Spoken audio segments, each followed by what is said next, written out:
Does everybody get one of these? Welcome to Matt's Profit Pursuit. I'm Matt. I'm a part-time reseller, and I make reseller content here on YouTube, mostly what sold videos, so you see what's selling on eBay. That way you can get into the reselling community and make a little bit of extra money to help pay off bills or go on vacation or whatever you need. And today I got in a package from YouTube.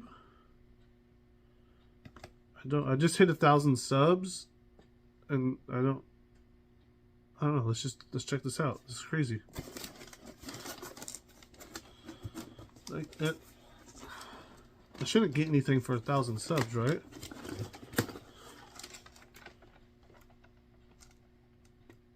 No way.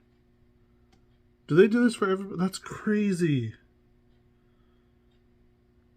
I haven't seen people do this for 1,000 subs. Maybe it's just people don't care. Maybe people are like so focused on the 100,000 number or whatever.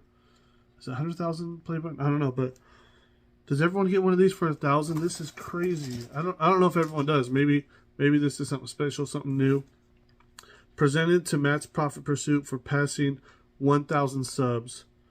The coveted cardboard play button. Look at this thing. Look at that. That's amazing. That's crazy. I'm shaking right now. That's pretty cool. Look at that. I don't know. I haven't seen many people or anybody with a cardboard play button. Maybe it's a new thing they're doing. Maybe I'm special. I don't know. But follow for more. Let's get to the next level. Maybe I can get a sheet metal play button or something. I don't know what's a step up from cardboard. But this might be as good as it gets for me. And I appreciate every single person who subs and watches. And hopefully you learn something. Like I said, for reselling, you can make some extra money. This is going up on the wall for sure. Thanks for watching. Catch you on the next one. God bless. Peace.